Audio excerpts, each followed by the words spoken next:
Hello, good evening. I'm Georg Lenk. I speak on behalf of the Bruno Kreisky Forum. And first of all, I would like to thank the Bruno Kreisky Forum, the Secretary General, Gertraud, our Borea Dolmo, and Sonja Kote for the preparation of this evening. I would also like particularly to thank our guests from abroad. Boubacar Haidara is from Mali. He works at this moment in Bonn, but he will be presented more in extenso. Bart Ouvry from Belgium. I would also like to thank and greet Irene Horejs, a colleague of mine from a long time who has agreed to do the moderation for this evening. And finally, I would like to greet my long-standing friend, Günter Barnet. They will all be presented. I would also and particularly like to thank you all for coming. On a day like this, you can see everybody, some of them coming out of the second shower of the day. It's heroic what you have done. I hope it will be an interesting evening. We are going to talk about a region that has occupied us here in the Kreisky Forum many times. Also because our military, Austrian Bundesheer, has elected Western Africa as the particular point of entry into contact in the framework of EU activities. And they have had to do a lot, and they are following events, and this is why it's very good that Günter Barnet can be here. Thank you. I wish you a very good evening, and I'm sure it is going to be a very interesting discussion. Thank you.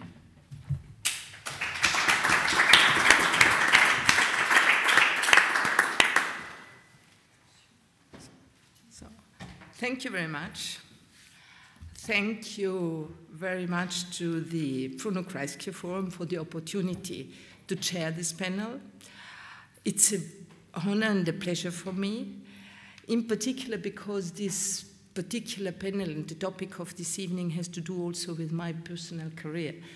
So I happened to be EU ambassador in Mali, in Niger, from 2000 to 2007. And by then, I have to say, and some of those who are here visited me by then, so I have to say Mali was a reference by them for stability, for national coherence, despite the diversity of its people, with a country with very smiling and very friendly people, with a vibrant culture, and the remarkable freedom of expression amidst a very liberal Muslim society.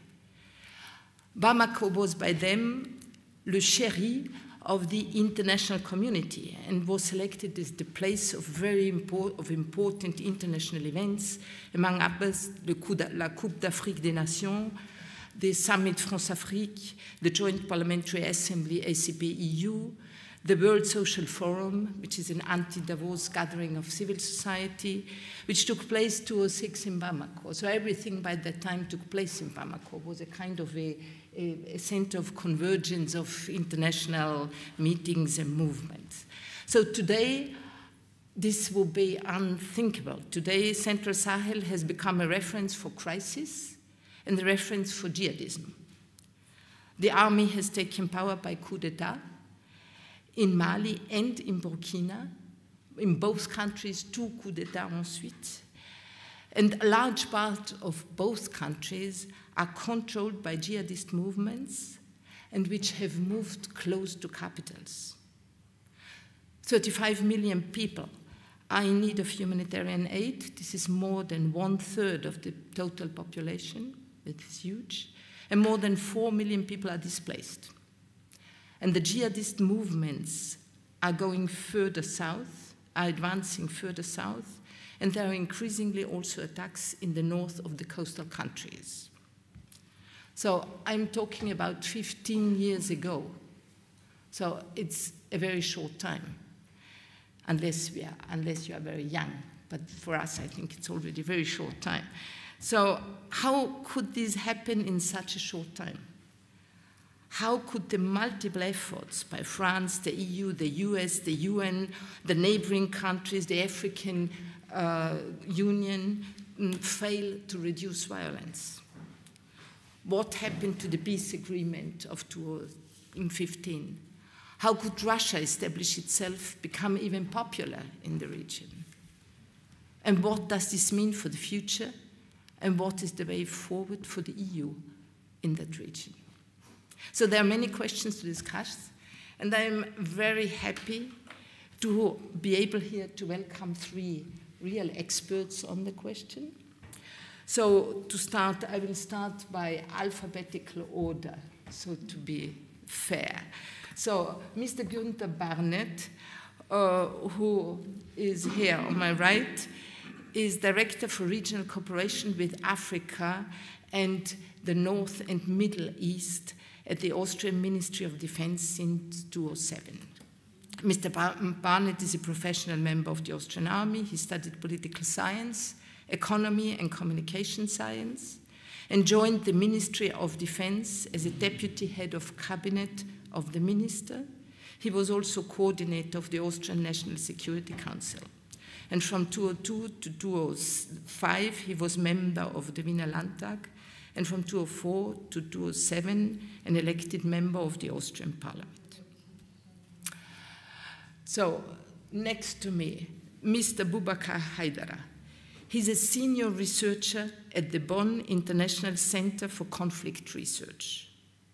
His research focuses on the articulation of links between political and Islamic actors, on the emergence of jihadism in northern Mali, and its expansion to central Mali, Burkina Faso, and Niger, and the intercommunal conflicts which have ensued. Boubacar Haidara holds a PhD in political science and political geography from the Université de Bordeaux, a master in international management, a master in geopolitics from Paris-Sorbonne, and he is also research associate of the laboratory Les Afriques dans le Monde of the University of Political Science in Bordeaux. So he's the author of numerous writings on socio-political, peace, security, public policy issues. Thank you for being here. And finally, Mr. Bart Ouvry is a historian. He studied history, communication science. But Mr. Bart Ouvry is a Belgian diplomat since '86 and holds postings in Kuwait, Brussels, Vienna, Paris, and the UN in Geneva. From 2011 until 2014, he was Belgian ambassador in Kenya before becoming Director for Human Rights and Democracy in Brussels. In 2016, he moved to the service of the EU and became EU ambassador in the Democratic Republic of Congo, and in 2019, EU ambassador in Bamako. And you left your post in Bamako on a little bit more than a month ago, on 30th April 2023. And since 1st May, he is the director of the Africa Museum in Brussels. So thank you, all 3 of you, for coming today to share your knowledge and experience with us. So to go into matters now, I would ask you, Boubacar Haidara, for an introduction into the issue. And when we talked, you had told me that you initiated your doctoral thesis focusing on the economic and religious root causes of the conflict in northern Mali in 2012. And that your research has drawn you to follow the line of the conflict. So you moved together with jihadists further south and looking at the drivers of the conflict, the ramification which led into Burkina. Can you please summarize for us the development of jihadism, of the internal armed conflict in Mali, of the expansion of jihadism to Burkina? Can you explain the drivers, the different groups, the contenders involved in this armed conflict. How come that a relatively liberal society, like the Malian society, suddenly becomes a breeding ground for Islamists? Please. Okay. Thank you very much, Irene. I wanted to start by say thank you to everyone who are here in this room listening us. It's a great pleasure for me to be here, and thank you very much for inviting me to here in Vienna, my first time. Thank you for your question. Yes, I can try to summarize the development of the crisis in the Sahel. And I think that, especially for the person who are not familiar with the outbreak of the crisis, I think it could be relevant to replace this explanation in a very short historical perspective, starting in 2012, because the crisis in this area changed so quickly. Its current manifestation, if you start looking at this crisis now, you couldn't know that at the beginning this was something totally different, very different. So it is very useful to know the basis, and this is what I will try to do right now. As talking about the historical perspective, this historical perspective could start, I don't know when exactly, but I will start in 2012, when on January, the Tuareg rebels started a new rebellion in northern Mali to ask for an independence state. January 17 exactly, the beginning of the new rebellion. Very quickly, these rebel groups, they were able to occupy major cities in the north of Mali. So the Malian army at this moment characterized itself by its great weakness. And what we noticed just after the come into the game of jihadist groups. I think the coming of this jihadist group into the game were opportunistic for me, because we all know that after the Algerian crisis in the 1990s, the jihadist group, which was fought in Algeria, came in the south border in the northern Mali, and they were there during all this time.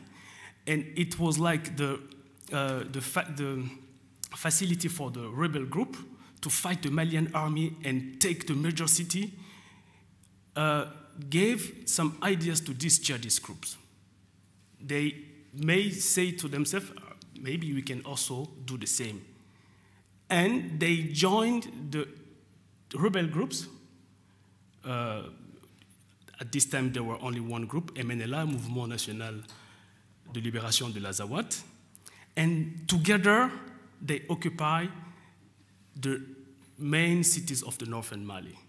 And by the end of March, all the cities in northern Mali were occupied together by jihadist groups and by MNLA, all the cities. And quickly after, the jihadist group, they pushed out MNLA out of all the cities, and they were alone, like the boss of these cities. The only cities the MNLA continued to occupy were Kidal, and this is only the case right now. This is how the crisis started. And at this time, we are talking about only the northern Mali, you know? And in this context, the military operation Serval come and push out all the jihadist group out of the cities, and then stop the movement toward the south. But at the same time, the jihadist groups, they left the cities, but they occupy the rural areas, even bigger areas than before the operation, several operations. The French operations. Operation, yeah, several. And by the end of the 2014, we noticed that at this time, when I say jihadist groups, there were 3 jihadist groups. Ansar Din, the defender of the faith, at his head there are still Iyad Agali, former combatant Tuareg, Moujao, Mouvement pour l'unicité et le djihad en Afrique de l'Ouest, and Al-Qaeda in Islamic Maghreb. There were 3 jihadist groups. And by the end of the 2014, Iyad Agali, the leader of Ansar Din, decided to extend the jihad in other areas in Mali. And the strategy was here to instrumentalize the local factors, to instrumentalize all the conflict that exists between the community, and also the old anti-state sentiment that existed between some communities.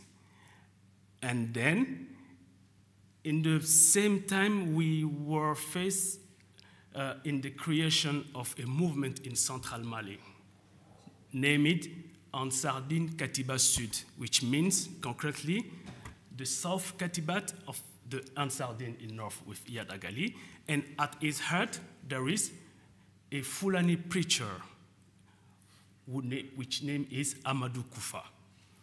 And today, this is the most important part, I think. When we look at the crisis in the central Mali, sometimes the observers describe this as Fulani against the other communities. But we have to remind that this crisis in central Mali is a crisis within the Fulani community first, before it begins, crisis between Fulani and others. When Amadou Koufa created his group, the main thing he did is to present himself like the person who came with the justice. Because Fulani, when we take the Fulani as with other ethnic groups in Africa, there is a social structure within the community. You have the upper classes, you have the lower classes. And in central Mali, which is the famous place of cattle breeding, I think this is the main activity, the access to the land was organized by Fulani belonging in the upper class. We call them the noble. For example, when you take the central Mali, the fertile land where the cattle come for graze are divided into 31 territories. In Fulani, they call this lady. Each of these 31 territories is controlled by a member, Fulani member, belonging to the upper class. We call this person Joro. He decides who can come with his cattle and when and with how much to pay.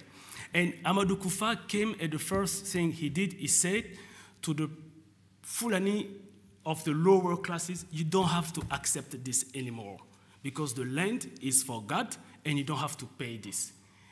This discourse he held at this moment seduced many young Fulani from the lower classes would join his movement.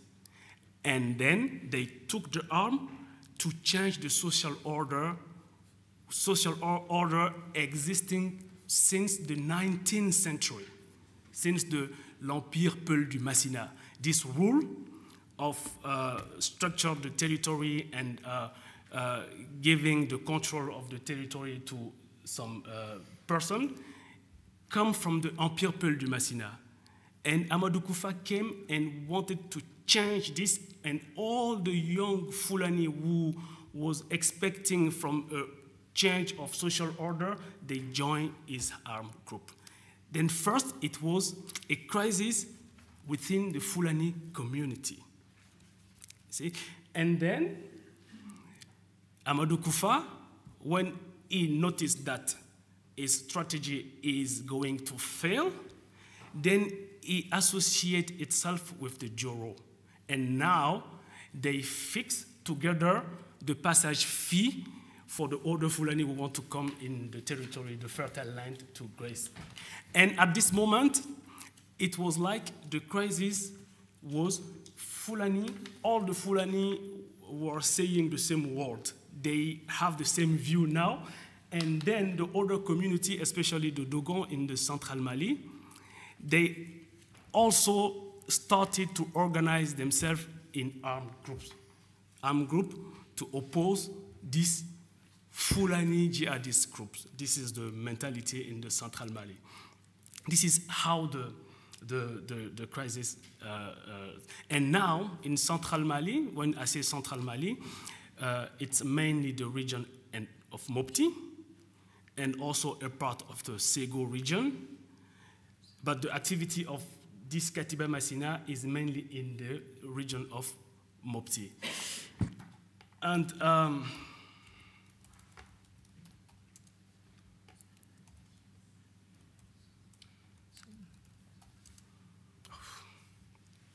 then this is how the crisis started. And today, we have a proliferation of armed groups in central Mali, mainly self-defense armed group who have of objective to fight the jihadist group which are considered like Fulani jihadist groups. This is the evolution of the situation.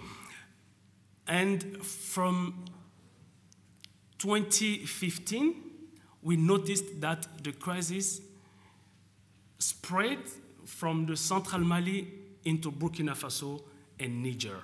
And in all cases, we noticed that the crisis is based on the same dynamics.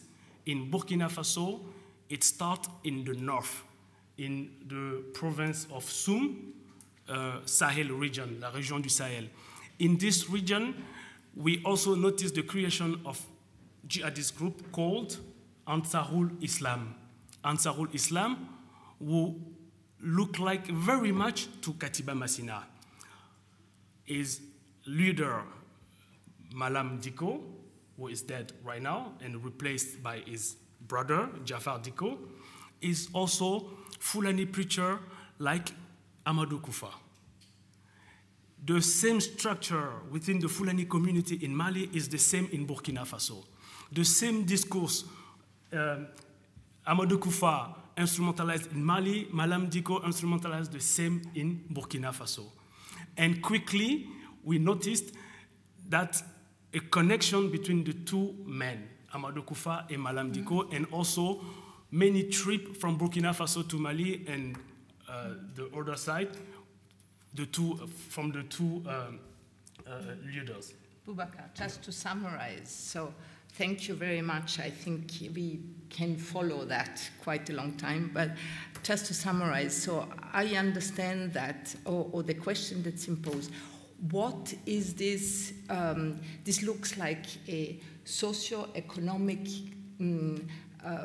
conflict. So a conflict for access to land, a conflict for access to water, a conflict between different modes of production of people who live from agriculture and people who live from cattle breeding, and also conflict within the different strata of communities. So a rebellion against authority. wherever it is. So, but where is the religious element there? So we have, it's called jihadism. So what is there from jihadism? Is there a religious element, or is it only a kind of narrative which is used? I always think that in this crisis, we call this group jihadist groups, which make them directly linked to the religion.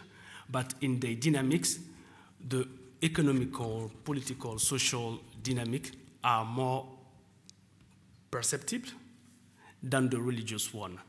The thing I just explained to you, that Katiba Masina, the main group in central Mali, created itself on the base of the social frustration. You know, this is not religion. But by following the objective to reverse the social order, they use the religion for this. And maybe the religion cover is also most acceptable in these places to follow other objectives. You see? And you mentioned the dynamics over access to land or resources. I think this is the main dynamic at the heart of this conflict, more than the religious one. Mm-hmm. Yeah. Mm-hmm. And last question to you. So what makes a young man, a young Burkinabe or a young Malian join a jihadist group? What's the attraction of it? Because join a jihadist group make them achieve this expectation. You were a young, idle guy in a rural area in Mali without any consideration, and from one day to other, you are the boss. You have the arm, and you impose the rule now. This is spectacular for them. You know, you don't receive any more domination or rule from the but now you give the order. This is enough for them. And for the access to the land, in the past moment, you couldn't access to this place because you don't have the money to pay the passage fee, and now you control the access to the land. This is the main dynamic, and this is more than money. Mm-hmm. You see. Okay. Thank you very much. I think we stop here. And I wanted to turn now to Bart Ouvry. But you have been looking at very closely at this conflict and following also national politics, political development, and also the intervention and strategies of the different international partners. Because the destabilization of the region went very quickly, and of course the international partners reacted. France reacted, the US reacted, the EU reacted, neighboring countries, the African Union, ECOWAS. So there was a lot of interventions, action, strategy to stabilize the region. Could you please give us a short overview of the reaction of the different international partners to the crisis, the strategies and intervention, and how do you explain the failure of all of them in reducing violence and to stabilize the region? Thank you very much, Irene. Pleasure to be here in Vienna. I'll talk first of all, well, I've been representing the Europeans, so I'll talk about the EU and about European countries. I'll talk about the UN, the MINUSMA, which is a very important player. I'll talk about the region, and particularly about the G5 Sahel. And then I'll talk about a few others who I see as being mostly absent. First of all, ECOWAS, who is the regional setup of Western Africa. I also talk about the African Union, in my view also relatively absent. And then I'll talk about the US. And maybe I should talk a bit about other players who are now, of course, becoming ever more important. It's not just Russia. Let me talk first about the Europeans.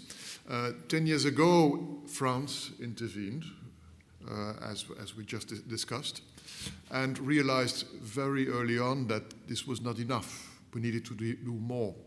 if we wanted to find a solution, we needed to have a multi-dimensional approach. I always say that the EU is very well placed to do this, a multi-dimensional approach. What is it? It means working on security. And while after Serval there was the French military mission Barkhane, there was also the creation of EUTM, the European Training Mission, military training mission. There was EUCAP, the civilian training mission for police.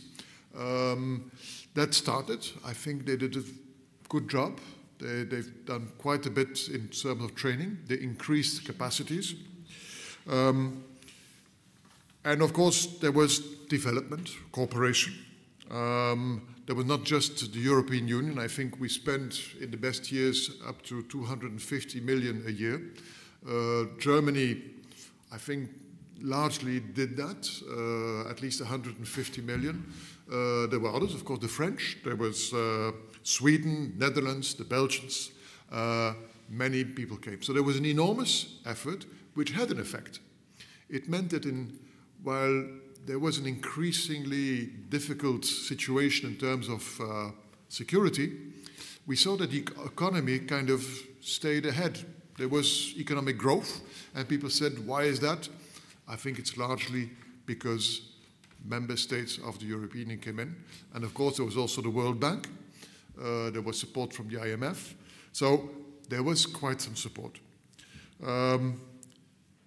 We, of course, when there is conflict, there is a need for humanitarian support, which we also did massively. US did so massively. ECHO from the EU did so. But maybe there was something lacking. There's another dimension to the EU. If you have an ambassador, you want to have political dialogue. And I must admit that in my view, in terms of political dialogue, yes, there were contacts. At least when I was there, I had access to all decision makers. I met the Prime Minister, I met the President, I met all members of government. I had easy political contact. But as a diplomat, we sometimes tend to be it's very pleasing as a diplomat to meet all those people. But the question is what you get in terms of dialogue. Are you heard? Is there a real dialogue? Do you have an impact? I must admit what I saw when I was there in my first year, which was still when there was a civilian government, when President Ibrahim Boubacar Keïta was there. They listened to us politely, but then they did something else. And I think that was the real issue which we had. We had access. We were very active on different fronts. We were doing a lot that was recognized.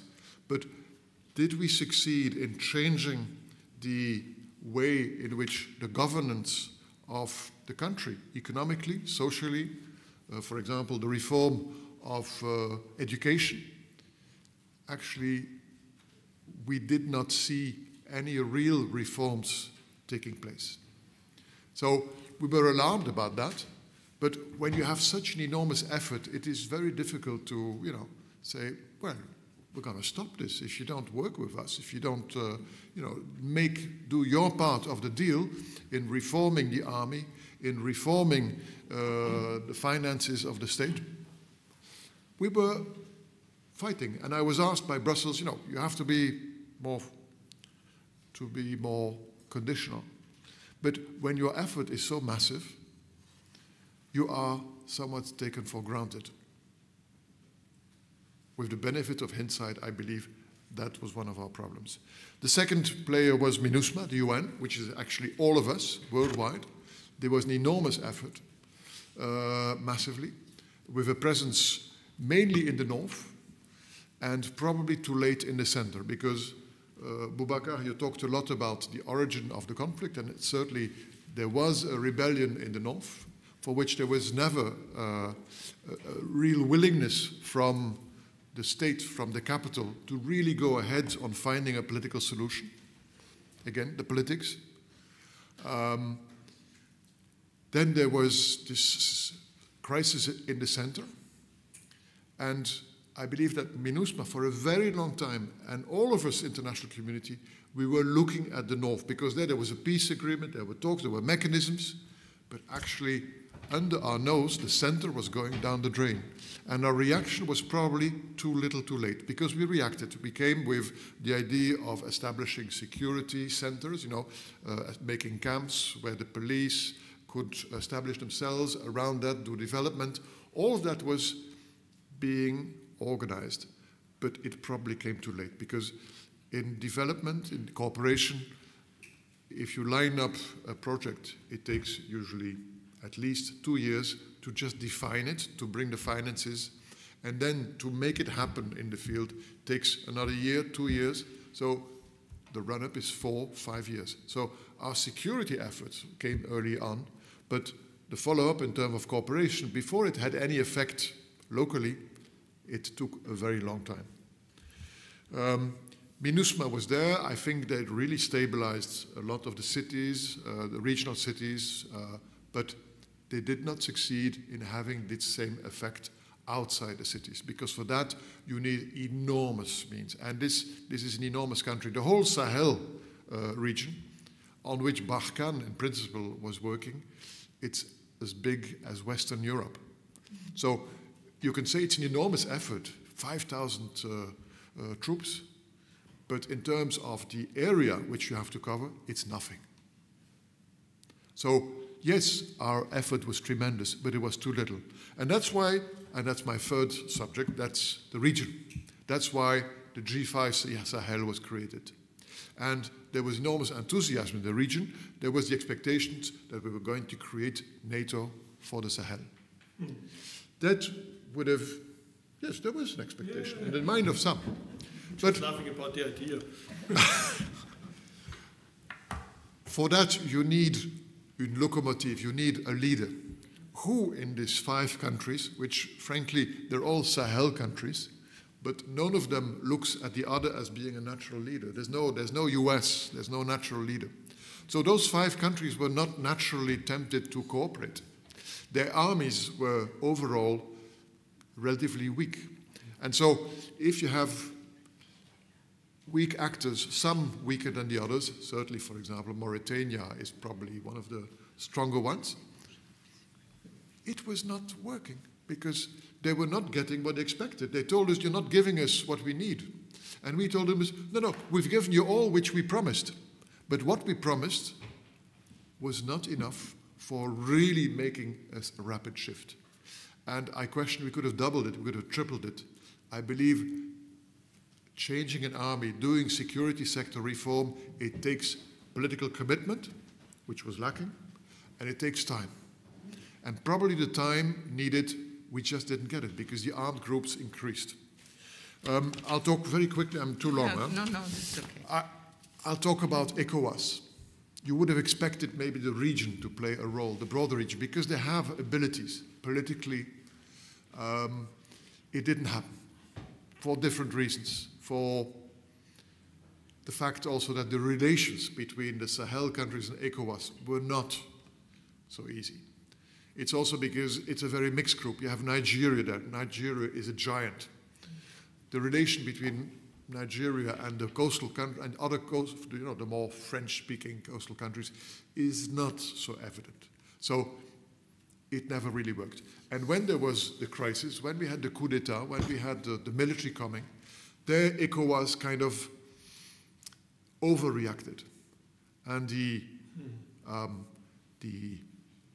sanctions which were decided by ECOWAS, to which we didn't adhere as an EU, but we had a bit of an ambiguous, we didn't speak against them, because those were sanctions which were really touching the people on the ground. They were touching the Malians at a moment of extreme weakness, a country in crisis. COVID was there. And then harsh sanctions, closing borders, is something which is very difficult to defend. And it kind of meant that for the Malian people, the credibility of ECOWAS, but also the credibility of the whole international community was next to zero. They didn't understand. And it meant that the popularity of the military regime was really quite high. I don't say that this goes for all Malians, but certainly in the heartland, in the south And in the major cities and in Bamako, the popularity of the military, even today, is still there. It is a reality. To what degree can be discussed? African Union as well remained largely outside the conflict. You know, one of the main actors regionally is Algeria, and Algeria considers the Malian situation as something which is life-threatening potentially to them. And so for them, seeing the African Union taking a leading role was something which was not evident. Let me then mention the US. The US recognized French leadership and certainly kept an eye on Sahel, but said this is leadership for the Europeans. And of course, today we have other players who kind of saw, well, we know that we have an international crisis. And so the presence of Russia in the Sahel, and particularly in Mali, is not just linked to the Sahel. It is linked to an international power game. But maybe talking about that would lead me too far. And we will talk about later. Yes. Thanks a lot. Thank you very much. So I think we can go on directly from that with Günter Barnet.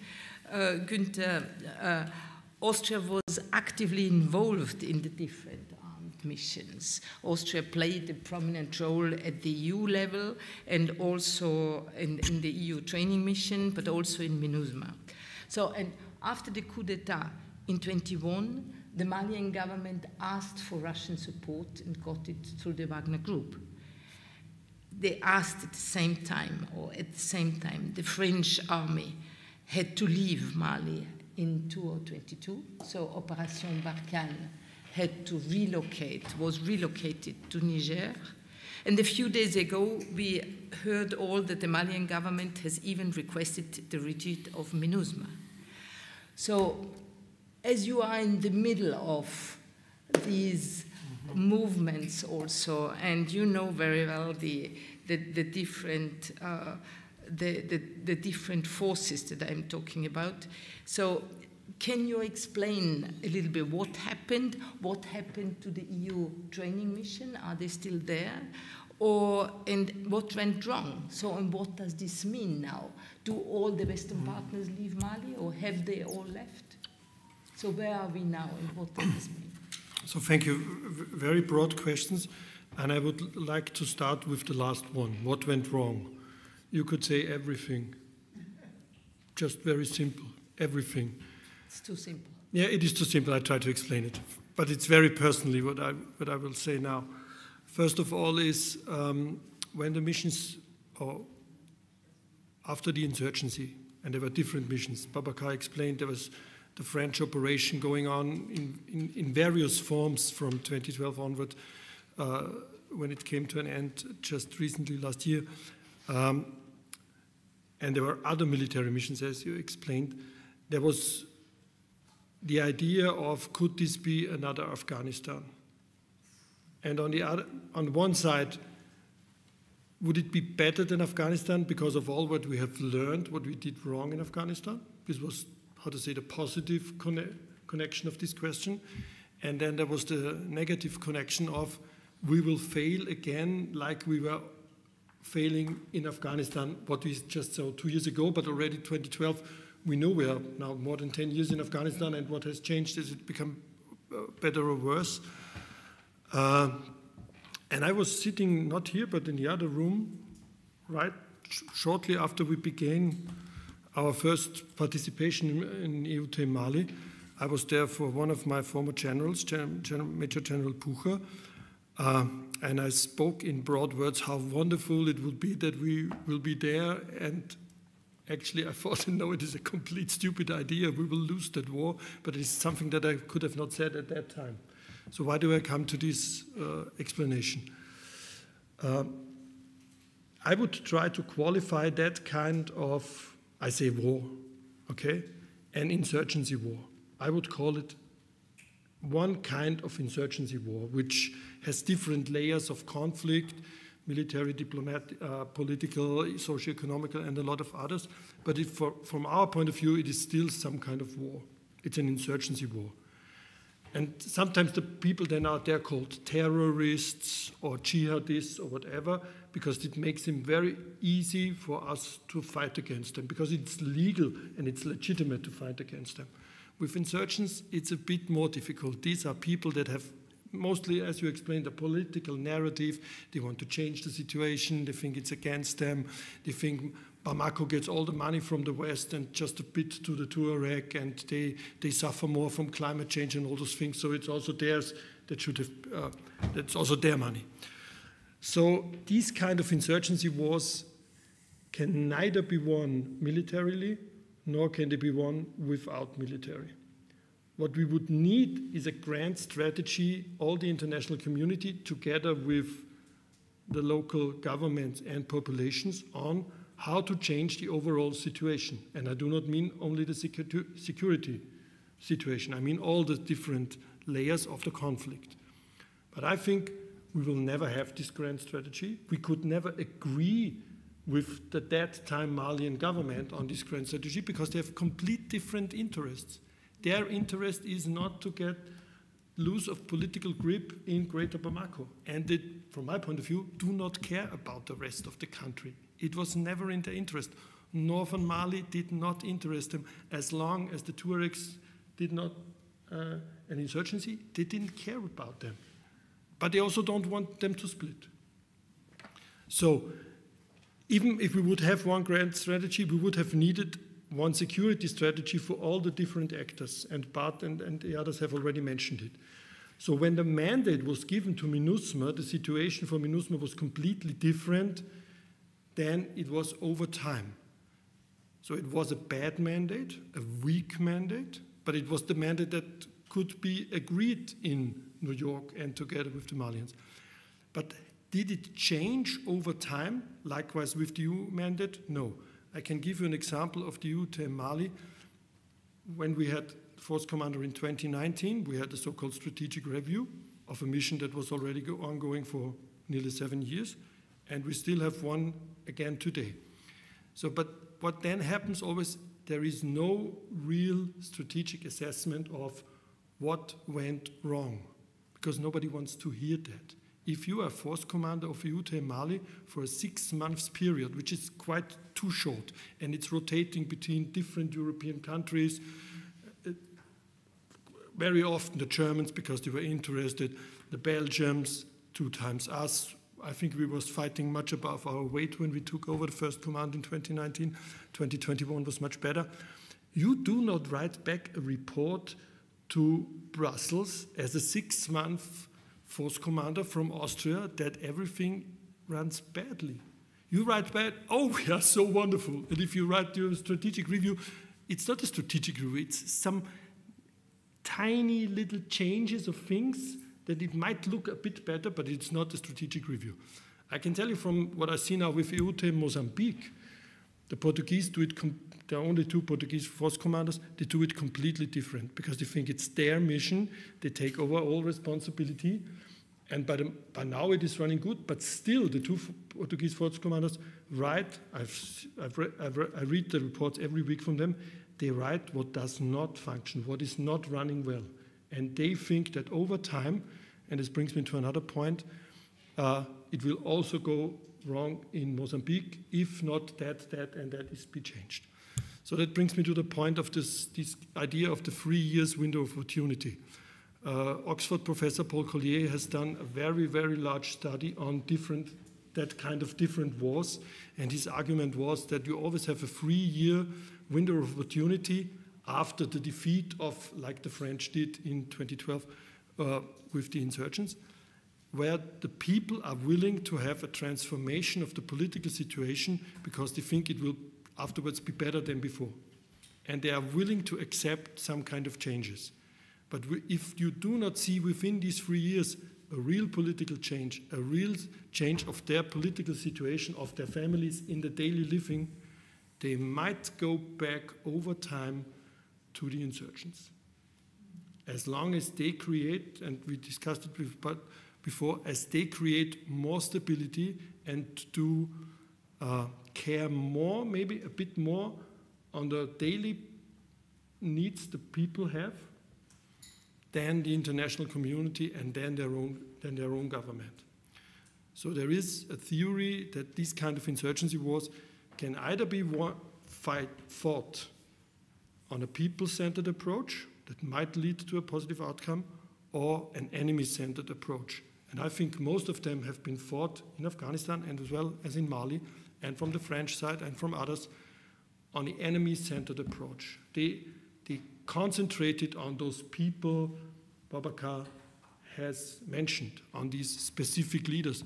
So, but still, even if you kill one of them, it doesn't change the situation. Another one will come. Maybe someone worse, maybe someone you cannot negotiate.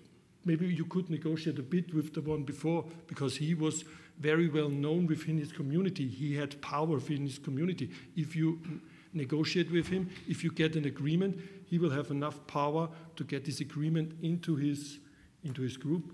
And if you just kill all of them, then somebody newer comes. The situation gets worse and not better. This is what I think what went wrong in Mali. Thank you very much. I think very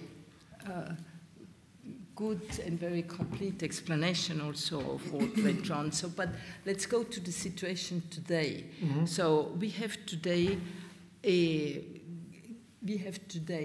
the French left, they relocated to Niger. We have a very small EUTM, which is still there, but more symbolically. And MINUSMA, we do not know if they are going to leave, but it seems. So we have now a strong military government, which is supported by the Wagner Group. In Europe, the Wagner Group has the reputation of being a brutal mercenary force. But when speaking with Malians, sometimes one gets the impression that Wagner is being perceived in a more positive way. So one got the response, oh no, they are only advisors, one doesn't see them, etc. So, and to be more concrete even, so MINUSMA has reported the Malian army and the Wagner Group to have committed a huge massacre in Moura in central Mali. But it seems that the perception turns rather against MINUSMA. So MINUSMA has been asked to leave, or MINUSMA is seen as the enemy. So how do you explain that contradiction? So what is the role of Wagner there, and how effective do you see there? And what causes this perception, which seems sometimes much more positive than we have?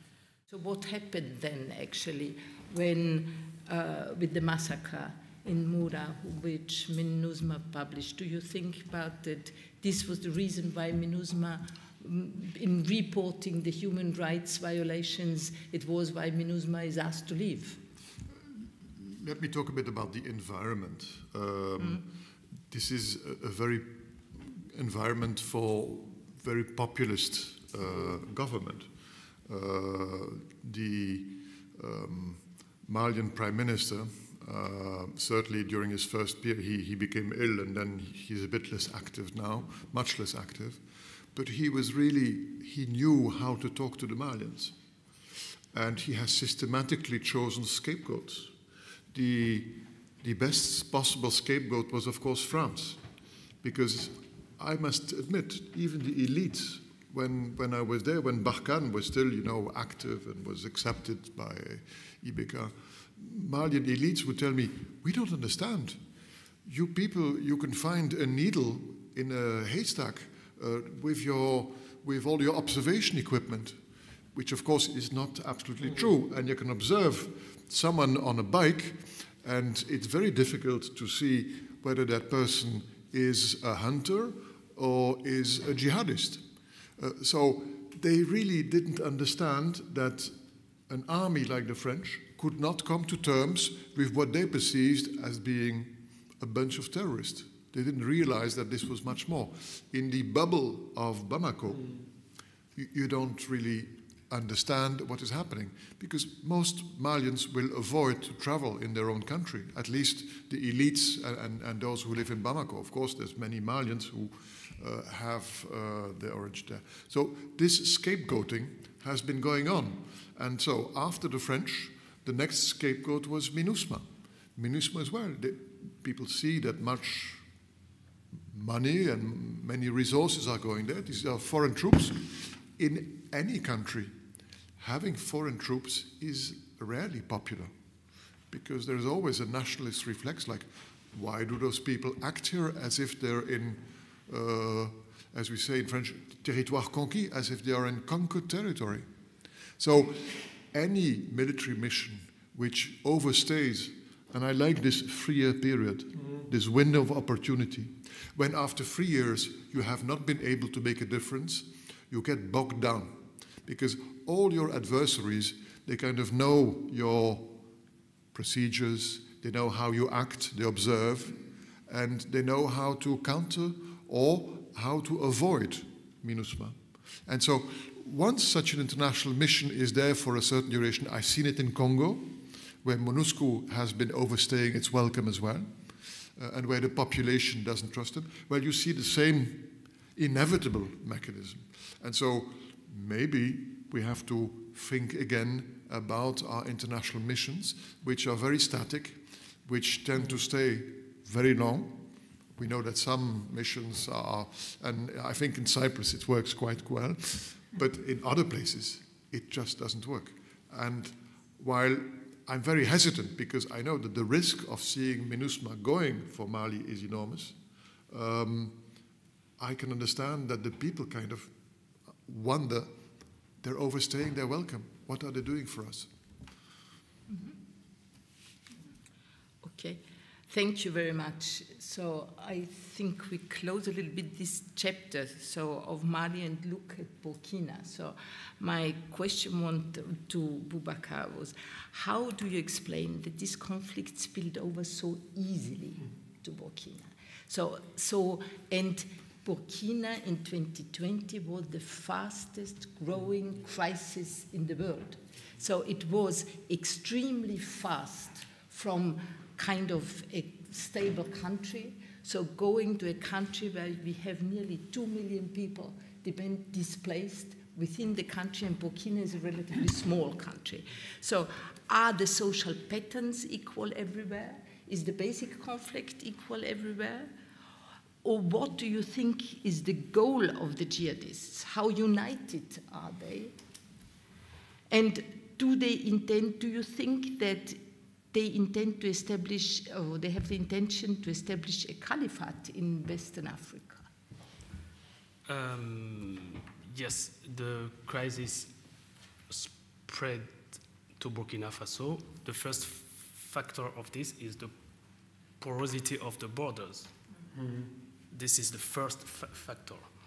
The second is that I explained firstly, because it started in the north, in the Soum province, Sahel region, which represents like a small central Mali in Burkina Faso. Exactly the same dynamic, exactly the same. And if you analyze the jihadist groups, you will notice that they become very impossible to fight as the moment they are able to take root into the communities. At this stage, it's become impossible to fight them. And in Burkina Faso, the crisis spread very quickly, more than in Mali, maybe because of the size of the country. And also, you know, there are two ways to explain the expansion of the jihadist groups with two different variables, the recruitment and the tactical one. The recruitment means that they go into places where they know that they could recruit easily, you know. First, that's why they create connection with the local populations by instrumentalizing the local factors. They come into a community, they identify all the conflicting issues, and they say, if we accept them, we'll do this, we'll do better than the state, and people accept them in this way. At this moment, it becomes difficult to fight. Second is the tactical one, means that they always go into places where the counterterrorism forces have difficulty to fight them. This means the dense forests, the marshy areas, les zones marécageuses, into the parks. This could explain why, starting in the north, the objective in Burkina Faso was to reach quickly the south part of the country, which is covered with the forest, the parks. And when we speak about porosity of borders, this is extremely porous, you know, because the same park is shared between different countries. Burkina Faso, Niger, Benin, and Togo, these 4 countries share the same parks. You can pass from one country to another country without any control, even without know that you are in this country or in this country. And here too, in this park, there were a conflicting issue between the state and the local population living around the parks concerning the management of the park. You know, the state wanted to save the park from the human attack, and then give the control of the park to a private company, and the local population didn't want this. And the jihadists came and say, let us come with you and we will give you the management of your park. It's not acceptable that the park is for you and you cannot, the same dynamics. And, you know, this look like that the jihadists simply exploit the existing disorder. But in the same time, there are some elements which make us think also that it is not only exploiting of disorder, but they are following an elaborate strategy. I don't know if you heard this. When the Force Barkhane pushed out the jihadist group from the northern Mali, they discovered a document. This document is available on internet, so not many persons mention this. This document is entitled Directive Générale pour l'établissement d'un État islamique au Mali, elaborated by the chief of Al-Qaeda in Maghreb Islamic in northern Mali, Abdelmalek Droukdel, which the strategy for establishing an Islamic state in Mali first, but in Sahel. And in this document, it says we have to do this, we have to do this, we have to do this. Our main force is to collaborate with local community. We don't have to make them go away from us. We have to manage them, we have to negotiate with them. And when you look at these groups now, belong to the JNIM, and this is the strategy. Everywhere it goes, this group, it deals with the jihadist groups. Mm-hmm. Okay, but that would mean that there is a strategy to establish themselves, like, so to conquer countries as well. It looks like, and yeah. Do you, we had a discussion before and you didn't think the same, so you thought that they were less strategic than that? Let's say that they learned from their mistakes, and they know that if they push too hard, that there may be a reaction from the international community, which they fear. So I believe that first of all, that they have enormous patience. They believe that time is with them. But what they are doing is by attacks, regular attacks, and by blocking the strategic roads in the country. Sometimes they are liberated, but then a month after that, they're again blocked. And by doing that, they are weakening overall the state. They are weakening the economy. they are weakening the regard of people for their own leaders. And so, in the end, you wonder what this will create. It is very difficult to say. The resilience of Malians and of people in the Sahel is tremendous. It is exceptional. So it is something which we probably cannot, but it is very worrying. So predictions are better made afterwards. But the present situation is a situation where there is instability, and the zone is enormous. It is, you know, as I said, it's equal to the present Western Europe.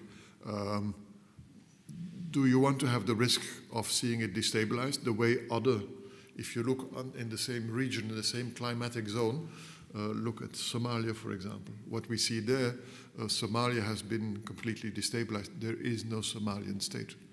And so the way things go there is really, you wouldn't want a larger area to have the same fate. I'm not saying it's going to happen. Yeah. I'm just saying the Günter, risk is there.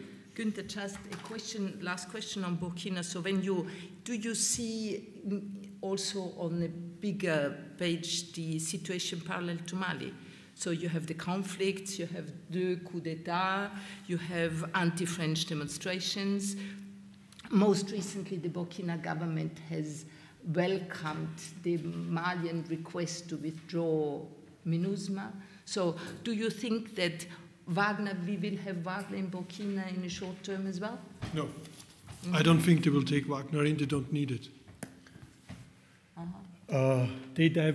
What they call is they diversify their partnerships, which means whoever gets them what they want, money, weapons, or whatever, is welcome, but they will not be foolish enough to bring Wagner in for different reasons.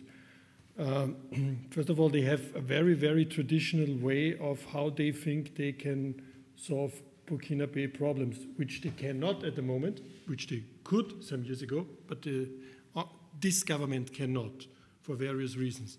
Maybe the one before could have, but it also was very late. But it would be very, very foolish to take Wagner in, and they do not need Wagner. What they want from the Russians, they get.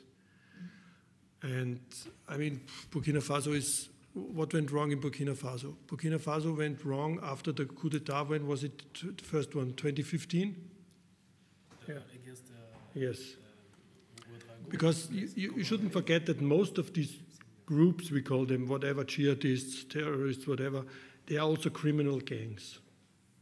They live from criminal activity, being it smuggling or gold grabbing or whatever, they live from it.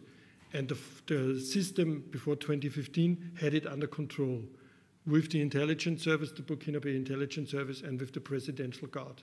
And when this political system was overthrown, both of these factors were away, and the criminal gangs could do whatever they wanted.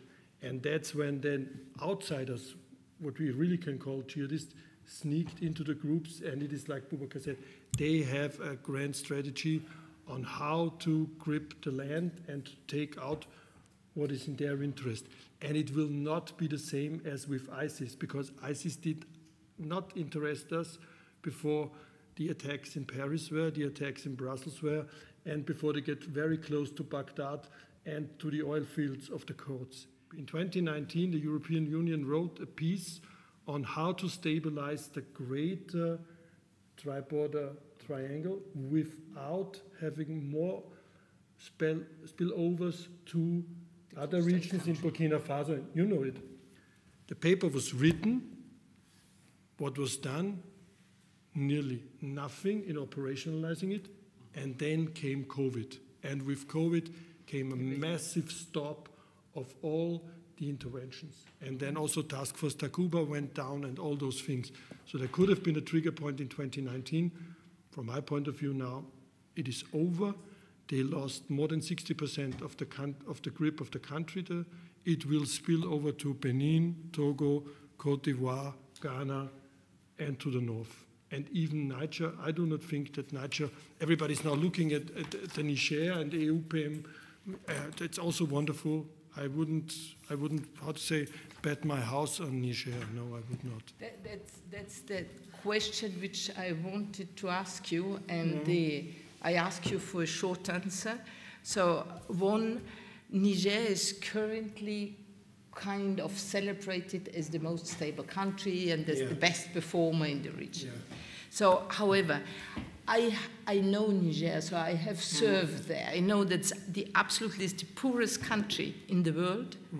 It has always been a backyard. It's a huge country with weak government. And it has a conflict in the east in Lake Chad, a conflict in the south on the border of Nigeria, a conflict in the east, in the west on the border of Mali and of Burkina, and in addition, a huge problem in the north, a political problem, because Agadez is a gathering point of all the, for sub-Saharan would-be migrants to Europe. And there you have a huge presence of EU military and police there, and also of US military there, and which has profoundly disrupted the ecological, because they use a huge amount of water, the social and political order of the region. So why put all the eggs in the basket of Niger? So what are the interests for the Nigerian government to engage in that, because they have to be sufficient intelligent to know that it's also very risky for them? And what are the risks also for the Europeans to put all the baskets there, all the eggs in this basket? Who should? Oui.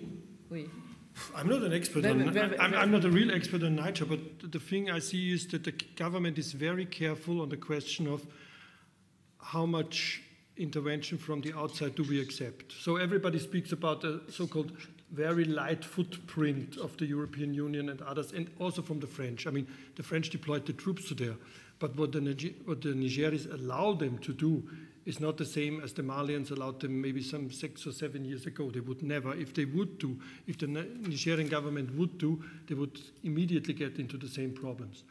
What they do different is in this area close to Mali, that they, I think it is funded by Switzerland, they did a very, very big project, nearly half the province, on the question of how do leaders from different communities, so being Fulani or not and all those, negotiate on what they always negotiated about land and water, okay, with the assistance of others.